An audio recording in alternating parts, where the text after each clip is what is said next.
to everyone. Hello. Thanks for joining us, and thank you, Jay, and Dave.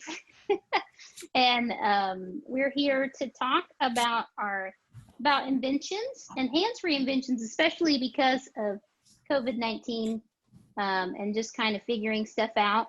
And we're saying hello to all our attendees. We have someone in Argentina. It's cold right now, and I know that Ajay, I'm gonna call you Ajay now because it's actually easier. That works. Like we know who we're talking about. Ajay's in LA, so he's with me and Abby, who's got, well, Abby has 80-degree Vermont, but you're in LA, so you're probably close to the 90s like me. Jenny from Chattanooga is 99 outside. Oh yeah, Tennessee would be like here.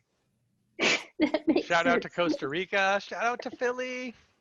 Yeah, we got some Philly in the house. And who is that? Who's from Philly? Is it Chris? It's usually, it's Mamta. Mamta, thank you so much for telling me you liked my getting unstuck projects. I had a lot of fun with those. Does Zoom make a map where you can just see where people are coming from? Wouldn't that be cool? We have to get that going. There's a peripheral, Zoom peripherals market should be booming right now. Yeah, that's a rich invention idea. space. That's a great idea. We just have to read from the chat and ask everyone. And even in Canada, it's 80 right now. That's wild. Oh, we have Ali here from Iraq, so that's really cool. And B is from Barcelona. Hey, another Austinite. I feel you, Corrine, because that's where I am. So I love how there's no pattern at all to people who are interested in inventing. In the world, we're all interested in inventing, right? That's the good thing. We're human. So we are human. Let me just say who everyone is just really briefly and let you guys talk a little about who you are, and then I'll talk about the contest. And we'll just do what you said, David, where we're basically going to talk about inventing hands-free ideas. And I kind of want to start with Ajay because he showed up on my screen and he has someone with him that I think just, I can't help it. It makes me really excited. So Ajay, he has a wearable. Ajay's into wearables. And I found you on Twitter, and also Becky Stern was talking about how awesome you are. And you're a self-taught robotanist. I like that. I'm a self-taught everything I know. So, I mean, in Makey Makey world in electronics, I have no background in electronics other than art. And Ajay and I both have art degrees, so we kind of bonded over that the other day. I thought that was cool. So I almost want to have this whole extra webinar on artists who end up getting into electronics later, like after art school. Because there's no almost on that. We're doing it this week.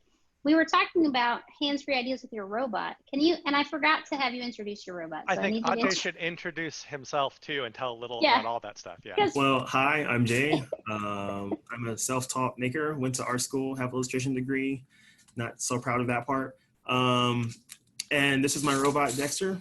He's my wearable robot. It's my companion bot. I pretty much take him almost everywhere with me. He has many different forms. This is technically one of his mini forms, one of his new mini forms. There's a built-in speaker in the back of his head for music and stuff like that. And yeah, he's wearable. It's attached to my shoulders right now. So you were talking about how cool it'd be to put UV rays in his eyes so he could actually like sanitize things for you.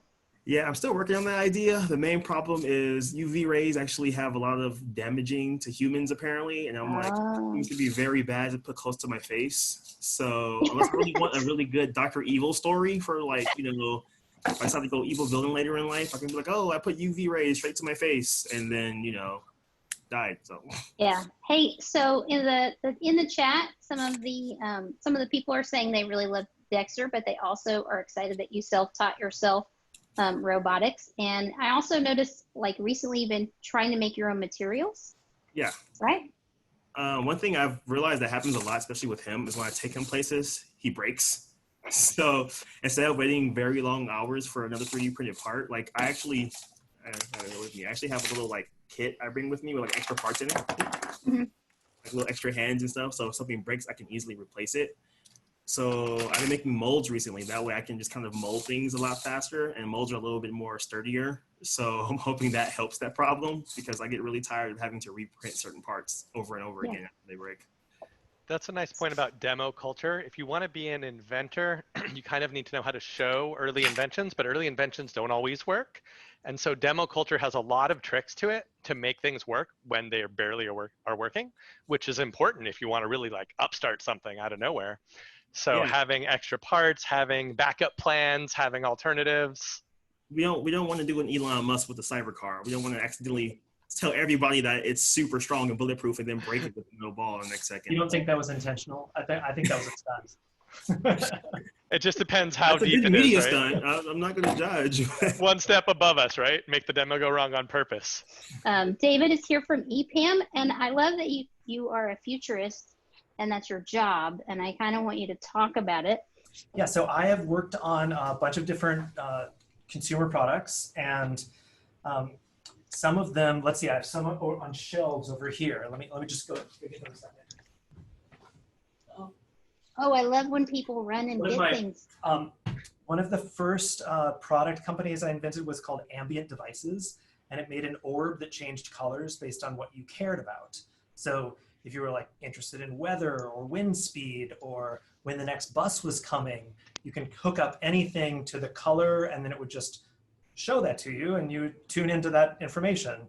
And when we started using it for things like what your blood sugar level was for diabetics or how many steps you've walked, we realized that having like information around in your periphery in your environment was really useful as like a reminder for other people. So after that, I built a company around just reminding people to take medication that their doctor said to take. So we made an internet connected pill bottle cap that has a little push to refill button on the inside. So it calls your pharmacy and it texts you so you don't forget. And so that was another one of the companies that I built. As a futurist at EPAM Continuum, Continuum is a product development company that's 120 people or so in Boston. I kind of try to look for like what are interesting trends and new technologies that will be important to play with, you know, kind of to think about as a material. You know, so if we have a material like computer vision that can see what's the position of your body, like what could we do with that to help people who are interested in working out at home to give them feedback? Or how could that be used for somebody who gets like a new shoulder and needs to do like a rehab exercise at home? Just picked shoulders since my shoulders are showing. So, you know, part of my job is to kind of look for intersections between compelling new technologies that we kind of don't know exactly how to use yet and customer client problems where those might be applied, and just a certain amount of unknown where we have to get in and start messing with the material in order to figure out what it might be useful for or what its constraints are. I think it's interesting when you're talking about the ambient orb, because I think people might not know the historical context of that, and maybe I even have it wrong, but in studying inventions, I've seen things like that, or that specifically. And I think people don't know how long ago it came out. I would guess 15 years ago. Is that right? Do I have the right timing? No, we started the company in 2000, so 20 years ago. 20 years ago, right. So yeah. Just to contextualize that, like something like that might seem like a little bit innovative now, but actually 20 years ago, it was probably so innovative that you probably didn't even know what it was yet. And the fact that you stumbled into the use of blood sugar and things like that, it's a great example of how you make something you don't always know what it is when you're making it, and then you make it, and then you roll it across the world and people's brains and things, and you discover what did I even make, right? So I think it's nice for people to understand history of. And I think that's right, Jay. I think one of the things that is hard for new inventors is to understand that you might have an instinct that something is a good idea without having the words exactly to describe why you think it's a good idea or how exactly it's going to be used. But you're just kind of obsessed with like, I have this feeling that there's like I'm drilling here for something and there's gold somewhere in here, but I can't say how much, you know, how important it's going to be or how easy it is to do, or and I think it's really in those cases important to just like kind of trust your instincts, tell other people like, I don't know exactly. What do you think I could do with this invention? How could I apply this to a certain domain that maybe I haven't even thought about? This is the other Jay Silver, who is our founder and CEO of Makey Makey / Joylabz, and apparently you were the first ever maker research scientist at Intel, which I already knew, but it's funny because I don't want to tell the story about you being barefoot and working at Intel, but I'm going to let you do that. So Jay is really into the world as a construction kit, and that is somehow how we ended up becoming friends, and me ended up working here. And I'm going to let you talk about your own things. Oh, wait, I do have Dradio whiskey, which I think is important to share just because this is one of Jay's early inventions, and I got this kit at Adafruit and put it together like years ago before I knew Jay, and before I even realized that you made it, like before I knew that Makey Makey and Dradio went together. So I always think that's kind of fun. That's cool. Yeah, I always was interested in like super simple inventions, you know, whatever simple means, like, because I was always not really, I didn't feel I was that good at making things.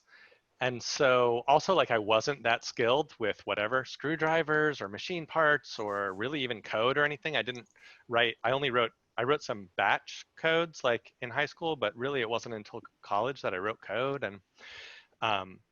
And so I had this really creative impulse, but I didn't have like a bunch of tools for the outlet. But it kind of didn't matter because string and tape and like walkie-talkies and things like that just already work a certain way go a long way. So I got in the habit of saying like, how do these things already work, and how can I just divert the attention a little bit? And that kind of led, really, although I don't always talk about it that way, to the world as construction kit philosophy. Maybe because I had to do it that way. Like I was an engineer without an engineer's skill set, at least at first, I mean, until I got trained.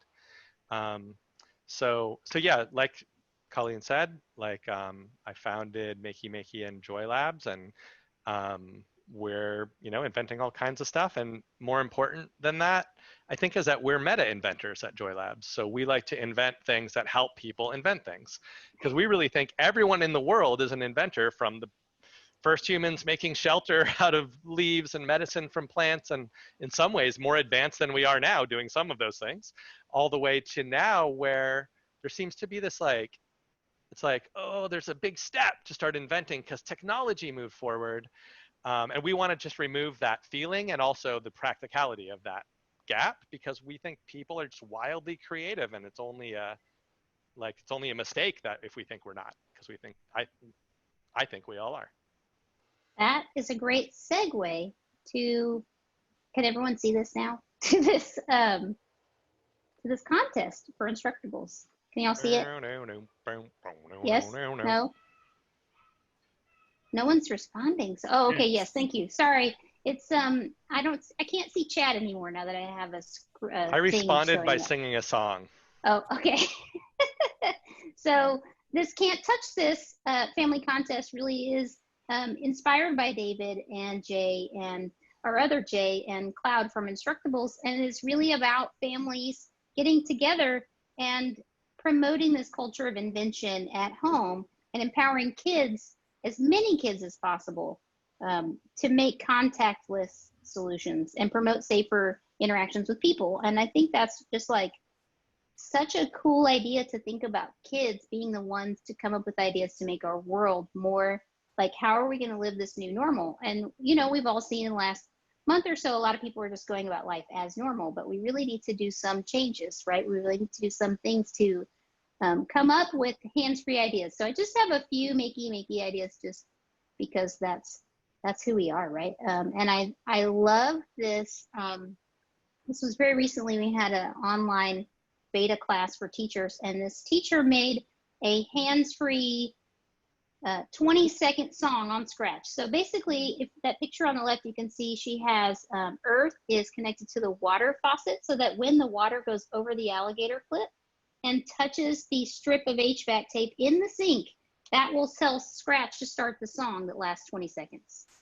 So they'll have a 20-second timer. And then I just had this other one where we have a foot stomp project that another teacher adapted into being a voting with your feet. And that used to be something I did in class all the time with my kids, would vote with their feet, where they walk to different spots in the classroom.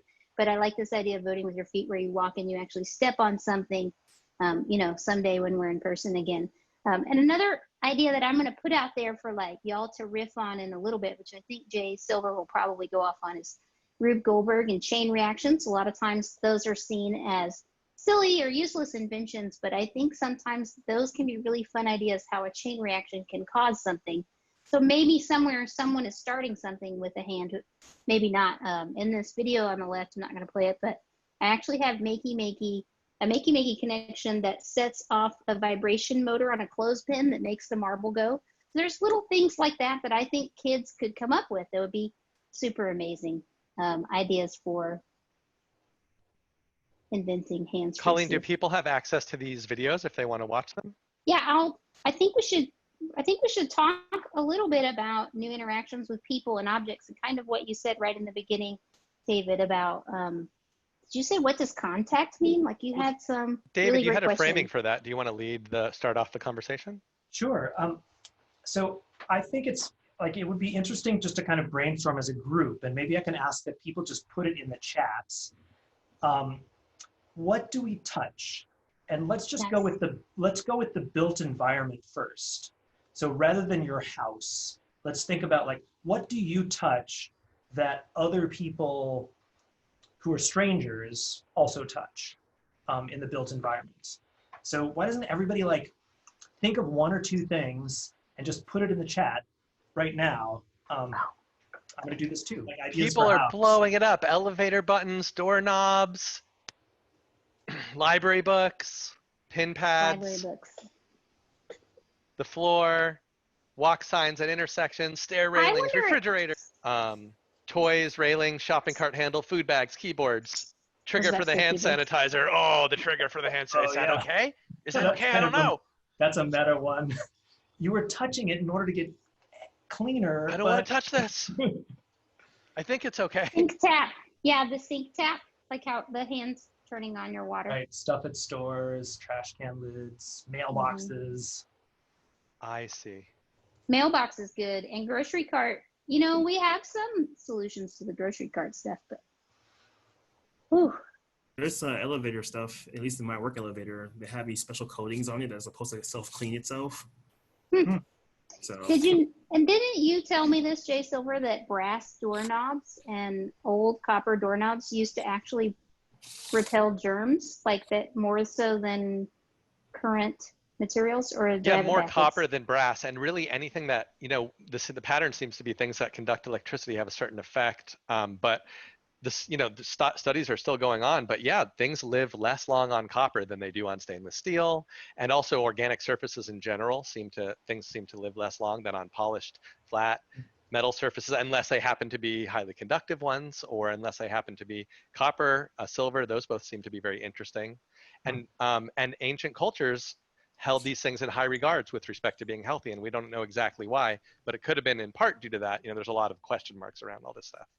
In part due to that, it was true. Sure, it wasn't just expensive. Yes, I think it was expensive for sure. That's probably why. But just let's go for a couple more minutes. But people, now, rather than just saying things in the built environment, think like write pairs of like a place, like a specific context, like a school or Trader Joe's or bus stop. Like write a place and a thing like together, just to kind of get a little bit more precise. Like at a library. Classroom door handles. Yeah. Park merry-go-round. That's cool. Oh, the park. Swing sets at the park too. Oh yeah, basketballs. I thought about that the other day. Oh, right. Tennis was on, there was some list going around about things that are safe, like the level of safety, and tennis was like the only sports that was low risk. And I thought about that. I was like, yeah, because you kind of almost don't have to touch the ball. Like if there's something where you're not touching and you're staying really far from the other person, right? So that's like the only sports I could think of. Maybe, what's the other, that one that they played in Heather's, it starts with a C. It's like bocce ball, but it's not bocce ball. Crochet. Croquet. Yeah, I couldn't say the word. I'm glad you guys remembered. Yeah, classroom book. This is a great list. Machines at like the gym. Yeah. Tables at restaurants, counters at the doctor's office, phys ed equipment at school, cafe touchpad to pay, playground park. Good stuff. So Jay, can you lead us in the brainstorm of how might you trigger things. Like, what's a switch? Like, help us brainstorm things in kind of that category of how do you actually a thing. And when you say a switch, do you mean two things touching each other or something being triggered? I think I want to brainstorm with the whole group like what would be a new way of doing it, whether it's like Colleen just showed, like it could be an extra prosthetic kind of between you and the thing. Right. So let's say two physical things touching, coming into contact. And when people say a switch, like what is that, right? Like behind these switches on the wall, right? There's literally a piece of metal that moves when I move the physical piece of plastic on the front, and it contacts a second piece of metal or stops contacting a second piece of metal and lets the electricity flow through to turn on or off the light. There's no, in most normal house wiring, there's not a digital component to that. It's just the electricity can't flow, and then you move it. Oh, now there's a path for the electrons to flow. So like a switch literally just means two things touching. And so if two things can touch, in some cases, you can make something happen. So David's asking, let me get started with what are some ways. So he said, like, okay, a prosthetic. So that means maybe you're holding something in your hand and then you touch something rather than your hand touching it. There's also like forces of nature, like wind can blow things, rain could accumulate and trigger something, a bucket to flip or something to burst, like a dam or something like that. So there's forces of nature. There's also just like the act of time. It's not really a force of nature, but things can melt, things can grow by themselves. Animals can be involved. You should talk about an ice cube melting and connecting a switch, because I think that's a good example that people's brains may not go to. Totally. I'm on a birthday theme today, so I was almost going to show a birthday candle under an ice cube. But in the case of a Makey Makey, as water melts, or in the case of any electricity, as water melts and drips down, a gap between two places where electricity wants to flow could get saturated with water, and then electrons could jump the gap at a small rate, because water doesn't flow really well through electrons, electrons doesn't flow really well through water, but it does flow.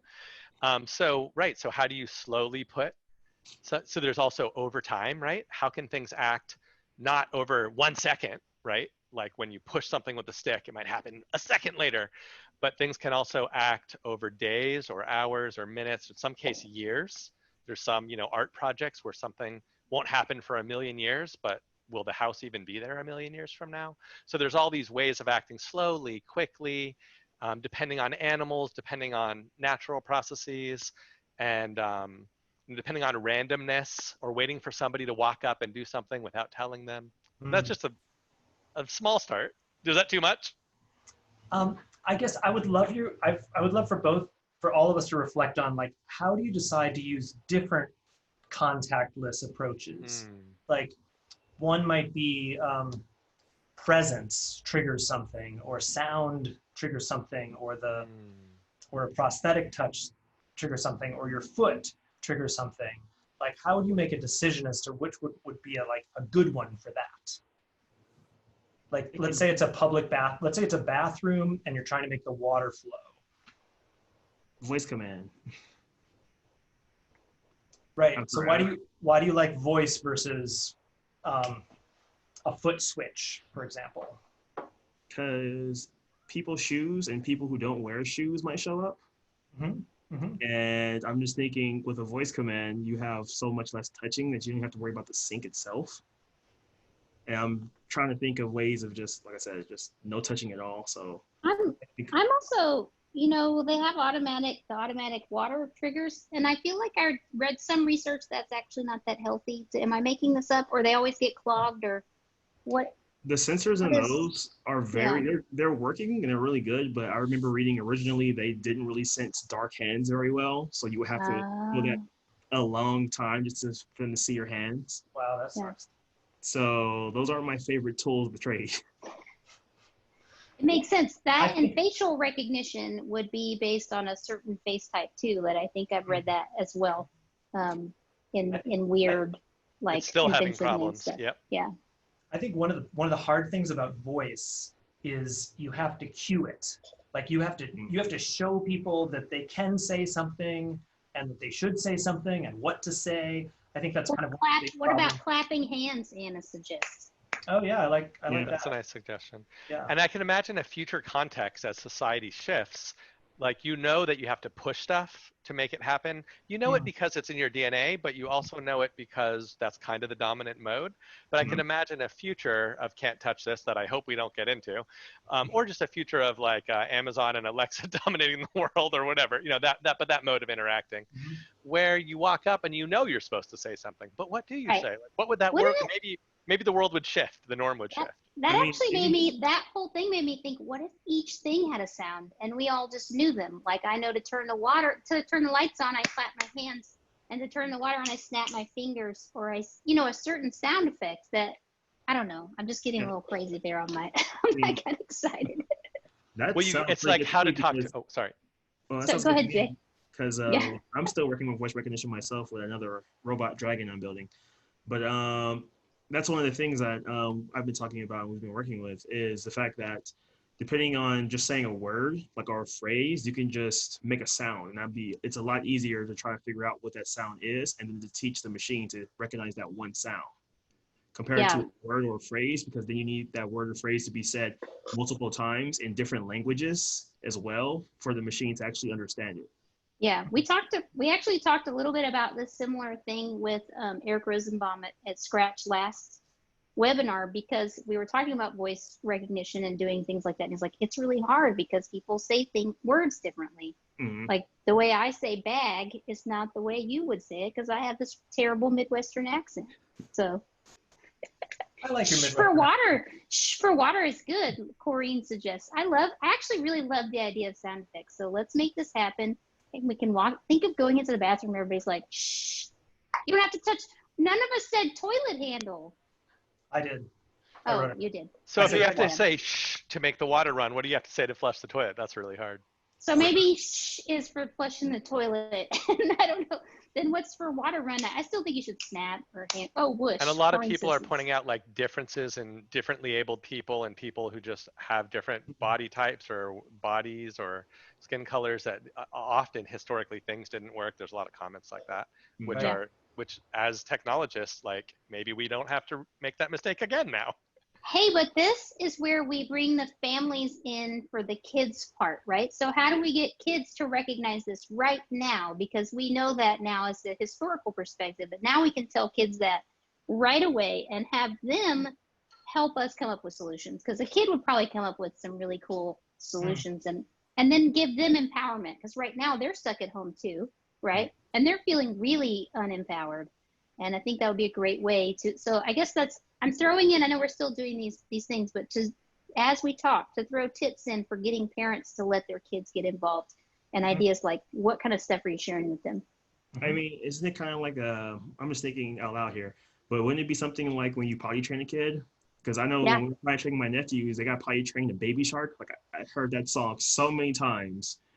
But when that song played, they know it was time to use the restroom. So maybe if you find your own special noise that you want to use for your kid, and then we can implement that, and that'll just be a normal thing. You can like show, and the kids will know that this sound means this, and then it'll just continue going. Great idea. TV show or something.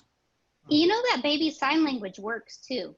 Like that actually worked. I did baby sign language with my kids, and the change diaper, and before they could talk, they could do this, and I would know they had a wet diaper. Yeah, my kids could do this. And eat. Yeah, of course, they want to eat more. You know what that is? More. This is more. Bacon. More bacon. We all need that symbol. Bacon. Do they have a more veggie bacon symbol?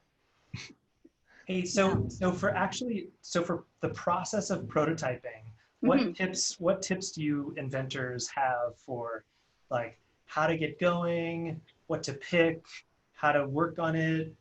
Like what kind of process tips do you guys have? Okay, process for me is more like a step-by-step process, which I always start, of course, with a sketchbook, and then I write down my goals first, like what do I want this to do, and then I'll go from there and start designing and start looking at parts and those type of things. Now run down a list, because a lot of times with me, I kind of think a bit too big. Like originally, he was supposed to have like 21 servos and be like super centered and everything, and I had to just cut that out as I kept going, because I was like, okay, this is too much power. This is not going to work. This is going to break. This is going to break. to a point now where he works and he does what I want, but like at the same time, it just helps to think big, but be okay with chipping down those ideas to something more manageable. Oh, you That's know, that is interesting. like the best advice you could give to a teacher right now to tell a kid is it's great to think big, but it's okay to make it smaller to get more, what was the word you said? To make it more manageable. Because when you work with kids on projects like these, I had my own kid, I just cleared it off this desk. She wanted to make a drawing robot. You know, everything she wanted to do was a great idea, but it was too complicated. So I love the idea of, I mean, that's really just great advice. And it's beyond just prototyping. It's have a big idea, but be okay with making the small idea. Or even From that start big with the idea. simplest one you can do. So that way you get something right away.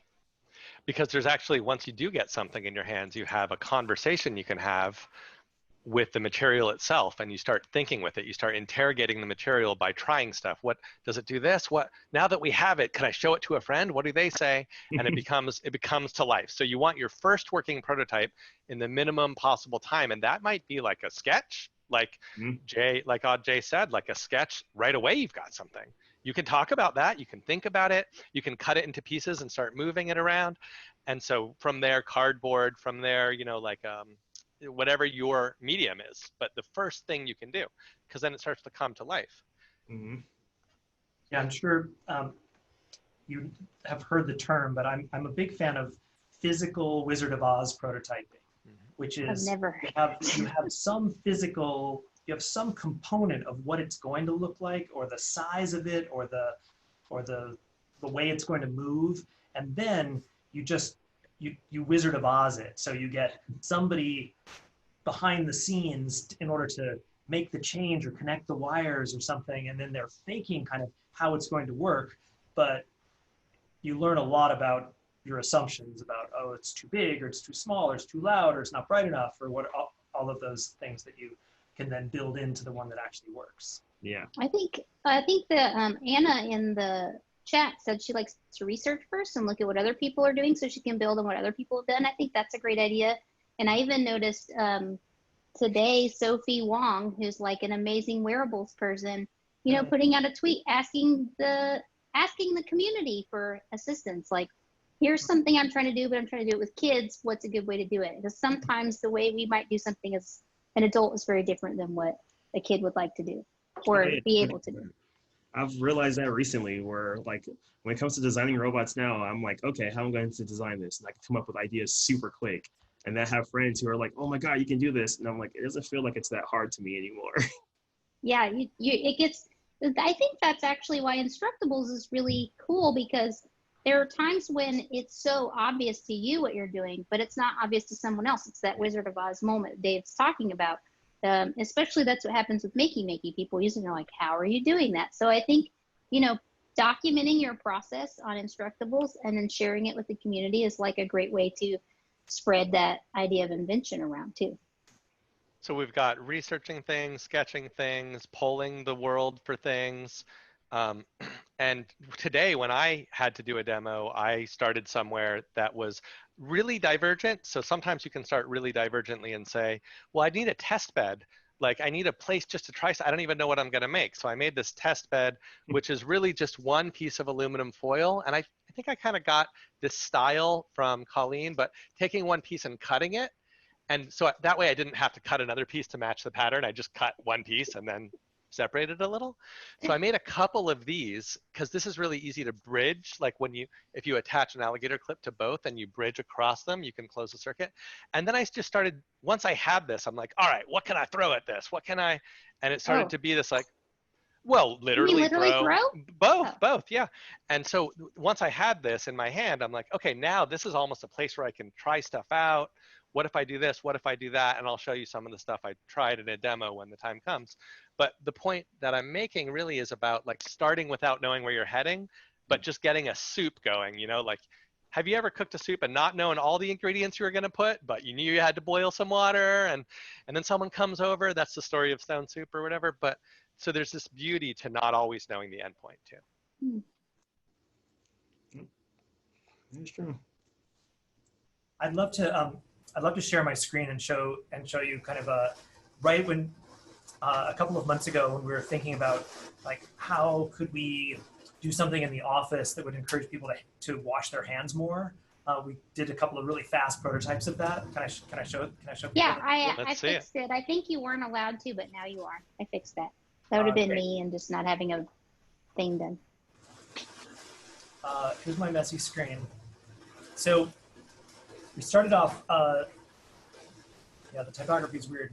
So we started off with kind of 3 ideas. One was to make something that was really cute, that would like beckon at you and sing to you and purr a song and entertain you while, you know, while you were washing your hands. Another idea we had was to like project really gross things on your hands, like germs and like things that you should be seeing if you could actually see all of the millions of germs on your hands, just using a data projector, and then they turn into sparkles over time. And then a third idea was to actually like kind of incriminate you by projecting a timer, like a petri dish with grossness on your chest. And so those were our kind of fast 3 ideas. I like that on the mirror. That's like on the, oh, it's not on the mirror. It's on your shirt. We had to project it like in reverse, so it looked normal on your chest. So then we like kind of took these to the next stage, which is like, how would it feel? So I like put up a little pico projector and started projecting petri dish things on somebody's chest and then down onto people's hands. And then for the cat, like rather than going and building one of these, I just went to Chinatown and got this like beckoning cat, which is actually washing its face. That's the story about the beckoning cat. And then we also went out and like looked for other things that got people to change everyday behaviors. So one was to get people to brush teeth. There was a project for P&G called Cool Blue, where we like gave kids a piece of candy that made their teeth like awful because the plaque would be highlighted and then they had to go brush the plaque off. And for the cat one, we used a little Arduino. I know it's totally pouring. A little Arduino, and then we just put a proximity sensor in the front, and then put a light ring in order to kind of paint that image for someone. And I think I have, yeah, this was what the cat one looked like.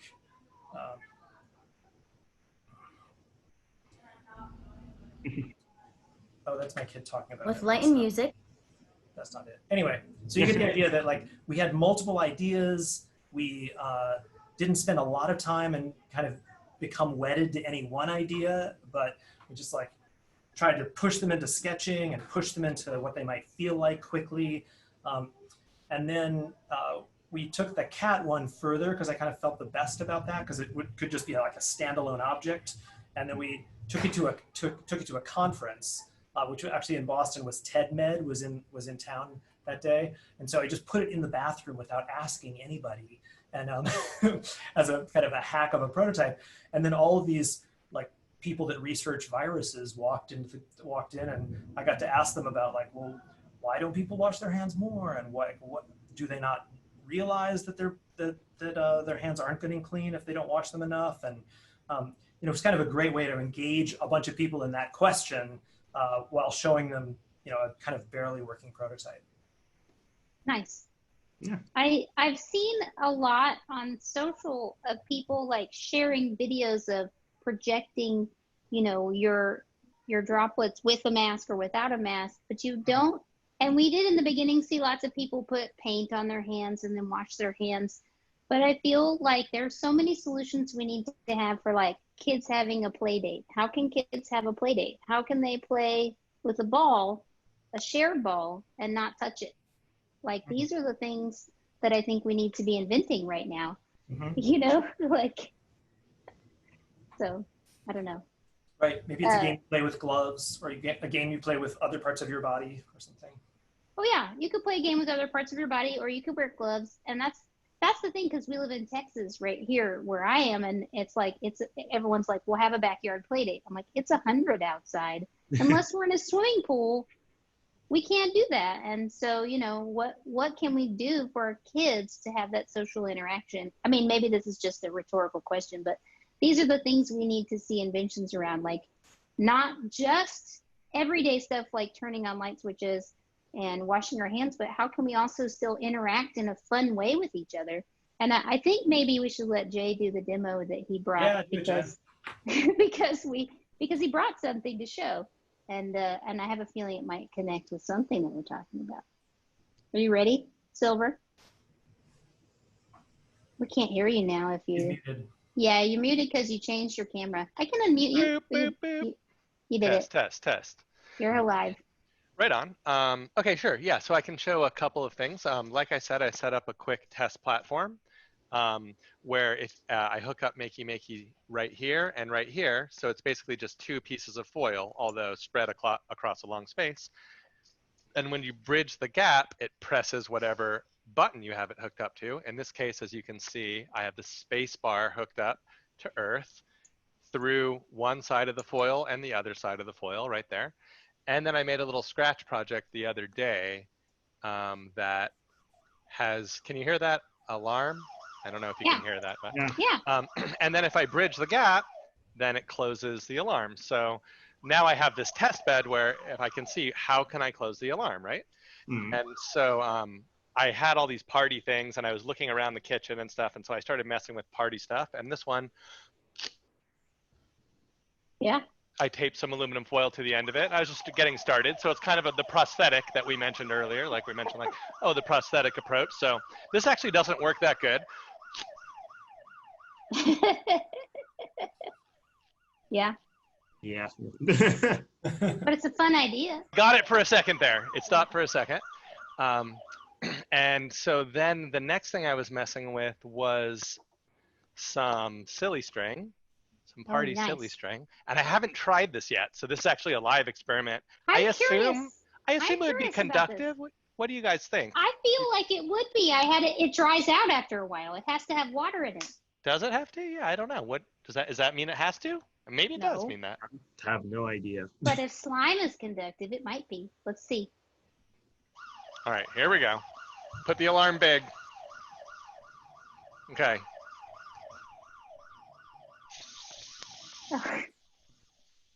Did it work? Not great, but eventually it did. Very messy. Okay, and so luckily I brought one other panel with me. Let me just stop that for a second with the slimy silly string on my fingers. So I have my other panel now that that one's kind of ruined, and I'll hook it up the same way I hooked up the first one. So I'm going to hook up, that side is Earth, and the other side's just going to be spacebar again. So all the same setup, same alarm kind of stuff. But this time I brought a cutting board, and this is kind of going to be a surprise. I'll let it unfold. So here's my cutting board. And I brought an avocado because I feel like avocado probably is conductive, but I'm not sure because it's pretty oily, and oil's really not that conductive. And you might think it would be, or honey you might think would be, but they're not. And yet water, of course, is. And anything that's organic has a lot of water in it. So we're going to get really messy. You know, we're having a party. It's all right. So here's my avocado, okay, which I assume is conductive. It's got to be. And here I have a balloon. A lot of fatty acids in it too.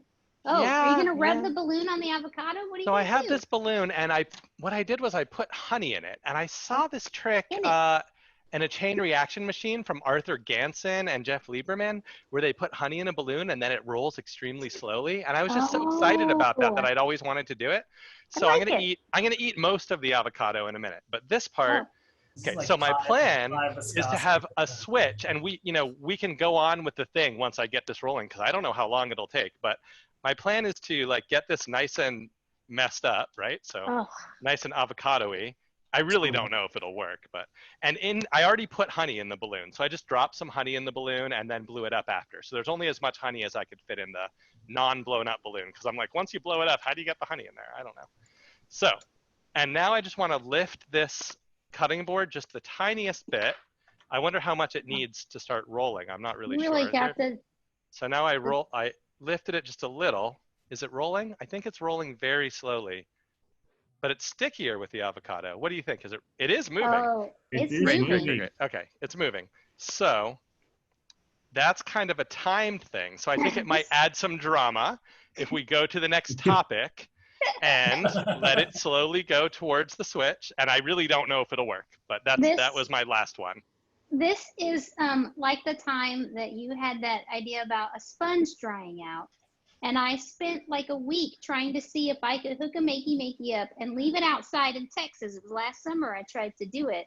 Yeah. And I left it on at like 100. It was 100 degrees, and I put a sponge out, and it never dried out. But I think it was because it was a brand new sponge, and I hadn't washed the soap out of it. So these are all really fun ways to play with like normal everyday stuff. In fact, Jay, because we were both asked from our coworker Tom about alarm systems and creating that specific Scratch project, I ended up making a whole alarm system project. I put that in the chat because Elizabeth asked for your specific Scratch game that I don't know if you ever shared. But I was like, how can I make, this whole time we've been at home, I've been making these classes for kids at home, and I'm like, everything has to be stuff we have at home. That's what makes this really hard. Like, how can I make this and it be stuff we have at home?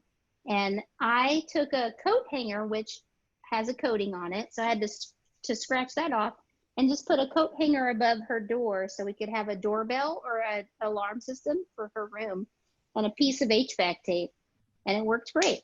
Like, so sometimes these totally free, trashy things you have around your house are like, it's getting close, Jay. They're are kind of really fun to play with, and I think these are fun to empower kids for ideas. Oh, I forgot to start the alarm. It's on it. It's on it now. Well, I don't know if it's working. Let's see what we can do here. Let me turn the alarm on to find out if it's working. No, it's not working. It's not closing the switch. It missed. What if I move it a little bit? No, even then, it's not closing it. What if you just take the whole avocado and place it face down on top of it? Like this? Just to test that in the first place. Okay. So it just didn't have enough junk on it. Mm-hmm. So I wanted to do at least a cup. Sorry, go ahead. That's a good way of learning and play with kids to figure out what is conductive and what's not conductive. Just figure out what bridges things. Just take stuff around the house and be like, let's see, this bridges. That's nice. Yeah, and I wanted to do at least a couple things. I had tried the party favor thing, but I hadn't tried the silly string or the balloon thing. And I wanted to try them in front of you. And you usually when you try something, it doesn't work, or it's surprising, or it works in a new way. And what you're watching for isn't, oh my God, did my idea work the way I wanted? Like, that's great if it does, but what you're watching for is what happens, and in what way does it happen, and what way did it happen that surprises you? And this is how inventions happen. This is how discoveries are made. This is how you see what's really there. Don't look for what you think you know, because then you'll find what you think you know. Look for whatever's possible. Nice. I know, that's what I'm thinking.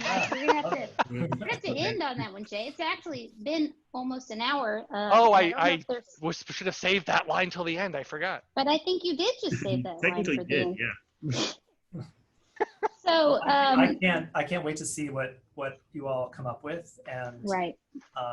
It's going to be really exciting to see what all of the things were proposed in the chat. Like, they all seem like important problems. Unless we're going to all go around with gloves or copper prosthetics, we're going to have to find ways to do all of these bank machines and crosswalks and payment and other things. And I'm just going to put this link back up. This is the Instructables link, where you just go to instructables.com/contest/hands-free. And you can just, any project you want to invent with your, we were designing this idea. The whole idea was for this to be with families because we're all at home together. Mm-hmm. And the idea of giving away a STEM pack, I just wanted to explain a little bit, is, you know, our idea for this is increasing community and is increasing creativity within our whole community. So we don't expect someone to win a STEM pack and keep it at home. We expect that you would then want to give those Makey Makeys out to friends or a teacher or something like that. So that's one reason we're giving away a STEM pack. Plus, you know, we think Makey Makey's awesome, and we want to have a one-to-one Makey Makey school district instead of iPads. Sorry, I was trying to make a joke. It didn't come out that way, I guess. But this is the thing. And if you've never made an Instructable, They are really fun to make, but sometimes timely and time consuming and might be challenging the first time. There is a huge community on Instructables. It's very loving. There's a webinar I did a while back with Instructables and Becky Stern where she explains about different ways to get started making an Instructable. And there's even if you don't know if your Instructable looks good, like if you want some feedback, there's even a page. I'll look for that webinar and share the link while Jade shares whatever it is he's. Oh, somebody asked in the comments for the number, which is 4099. Oh, that's your Scratch project. And the very unfortunate 666. Don't worry, it's totally kosher and legit. 16. There it is. Now we know how you started this. Yeah. So it does not matter what device. This is not a device. This is device agnostic. So it can be no device. It can be microbit. It can be Strawbees. It can be Arduino. It can be whatever you want. You can build a robot that does something for you. And it could be a hat. It could be like a unicorn hat. I still really want, I kind of thought about the hat idea and being an alarm system. Like if someone's too close to me and they get too, like for kids, as silly as everyone thinks the pool noodle hat ideas are, I'm like, as a kid, I think they'd be okay with wearing a dumb hat and getting like, hey, you're too close to my hat. So. And should people be like tweeting their ideas or inventions, and can they ask us questions, or I mean, how does this work? Yeah, so you can always reply to me. I'll put my Twitter, and you can reply. Ajay, will you put? I know yours is Ajay, but everyone who uses Twitter should put theirs in there. You can also tag Makey Makey and ask Makey Makey. You can. I'll copy all these and put them in the blog post later, not of the attendees, but of the panelists, unless you guys, the attendees, want me to put your Twitter handles. They basically, you can post the Instructables, but if you have questions at any time, you can reach out to me. Instructables also has a great support team. Mm-hmm. I think it's just support@instructables.com. All right. Well, thanks everyone for a great webinar. It was really good talking to you all and finding out some ideas. Oh, I hate it when this happens at the very end. There's an actual question. So do you have to make our invention, or do we just have to put our idea out on Instructables? I'd say that if you make, well, Instructables is a process of like, how did you make something? And it can be like what Jay just did, where it's just a very rough prototype. It doesn't have to be a finished thing. As you can see, we're all sharing great prototypes. David showed some good prototypes too. It doesn't have to include Makey Makey. It can be whatever you want. And you can DM us on Instagram and Twitter and Facebook. All those eventually get back to me if someone else can't answer it. So I hope that answered everything. To anyone out there who's thinking, hey, how can I make this thing? I don't know if I can make it, so how can I participate? I would say, keep your big idea, but reduce the basic of it down to almost nothing. So if your big idea, involves like some really complicated set of balls and really complicated set of switches and all kinds of, like a car and all these things, like maybe it's just a ball and 2 pieces of aluminum foil that you submit to the contest, but you can submit a drawing of the more complicated version. So reduce it to the simplest thing you can implement. Yeah, and I think what's going to happen is I think that David and I are going to be some of the judges and some of the Instructables team, and you have 53 days to enter, which is almost 2 months.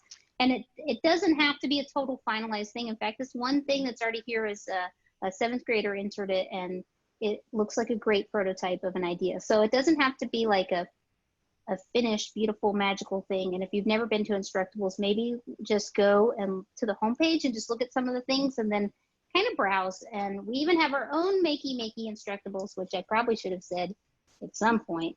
But all of those are Makey Makey ideas. If you go to instructables.com/Makey Makey, but the whole site is amazing. They have like 1 million visitors from all over the world every month. So it's just a really cool, for all intents and purposes, the webinar is over, but Silver and I guess are going to stay and answer a couple questions.